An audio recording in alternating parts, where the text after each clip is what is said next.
In the tragedy of the Van der Linde gang, it is easy to cast Micah Bell as the master villain, the cunning serpent in the garden, the architect of ruin. We see him as a force of nature, a brilliant manipulator who outplayed everyone. But what if this gives him too much credit? What if the most terrifying thing about Micah Bell isn't his strength, but his profound weakness? This isn't the story of a powerful man who chose evil. It's the story of a hollow man, a void of insecurity and nihilism, who simply reflected the darkness already growing in the heart of his leader. Today we look past the monster and search for the man. What we find is far more pathetic, and perhaps far more tragic. When we meet Micah, he is defined by failure. He's been caught, and he needs rescuing. For a man obsessed with his image as a survivor, this is the ultimate humiliation. Arthur, over here. Friend. Had a good time, did you? You going to get me out of here? You got to do something, Arthur. First, see if you can pull them off.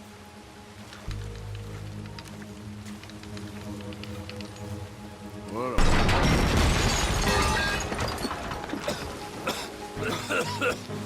Let's get out of here, come on. What the hell are you doing? He wasn't O'Driscoll. His reaction upon being freed is often seen as sadistic glee, but look at it through the lens of weakness. This isn't the controlled chaos of a mastermind. It's the desperate, over-the-top performance of a deeply insecure man trying to reassert his own imagined strength. This isn't a statement of ideology. It's a tantrum. He's not reveling in violence. He's screaming for attention. He has to be the loudest, most dangerous man in the room because he is terrified of being seen for what he truly is, a failure who got caught and had to be saved by a man he secretly resents. It's not strength. It's a noisy cover for his own inadequacy. We call Micah a master manipulator, but is he really? A true manipulator introduces new ideas to sway his target. Micah rarely does this. Instead, he acts as an echo chamber for Dutch's own worst instincts. He's not planting seeds. He's watering the weeds that are already there. He identifies what the most powerful person in the room wants to hear and simply repeats it back, louder and with more conviction. He doesn't challenge Dutch or offer a new path. He validates the paranoid, violent path Dutch is already on. He's not a puppet master, he's a parrot. And his insults to Arthur? Cowpoke, black lung. These aren't the calculated barbs of a rival. They are the petty, jealous taunts of an inferior. Arthur possesses everything Micah lacks: genuine respect, loyalty, a moral core. Micah can't build himself up, so his only recourse is to try and tear Arthur down. There's an old house west of Van Horn. Meet me there when you can, Black Lung. Kind of thought serves you and me very well. That's because, Cowpoke, you are a man of profoundly limited intelligence. No doubt. For a man who talks endlessly about survival of the fittest, Micah consistently avoids any real test of his own fitness. His bluster is a mask, not for cowardice, but for simple incompetence. Dutch is bidden, which is robbing a stage that's coming from Annisburg full of explosives. Rob a stage. All we seem to ever do is rob a stage, you and me. Not me, you two. I got my own planning to do. You boys got this. Shit. This isn't a strategic choice. It's an admission of his own limitations. He pushes Arthur into danger not just to save his own skin, but because he knows, deep down, that he can't do the job. Arthur is competent, brave, and skilled. Micah is none of these things. His entire persona is built on talk, because when action is required, he is consistently found wanting. He survives by leeching off the competence of others. So, when did he betray the gang? The question implies he ever had faith to begin with.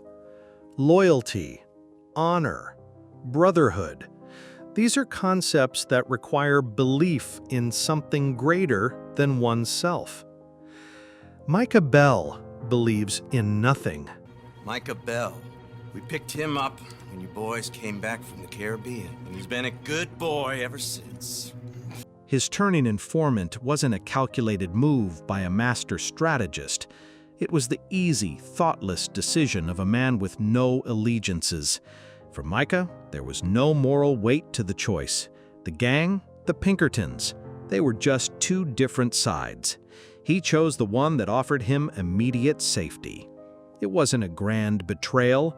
It was a pathetic, self-serving reflex from a man with no soul. He didn't sell out a family. He just changed employers.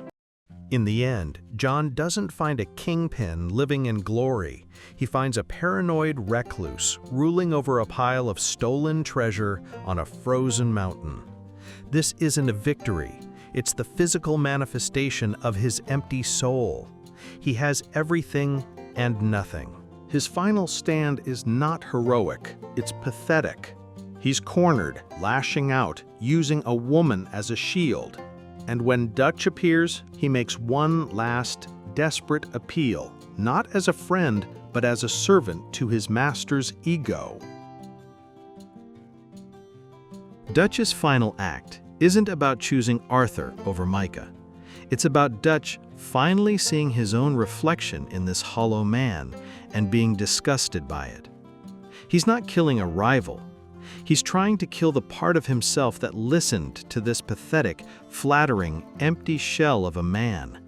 He's putting down his own rabid dog. We give Micah Bell too much power in our memory. He wasn't a devil. He was a vacuum. A weak, insecure man whose own nihilism made him the perfect tool for a leader's downfall. He didn't corrupt the Linde gang. He was merely the symptom of a corruption that was already there. His evil isn't terrifying because it was strong, but because it was so utterly empty. And his legacy is a cautionary tale. The greatest danger to any ideal isn't a powerful enemy, but the hollow man who stands for nothing at all.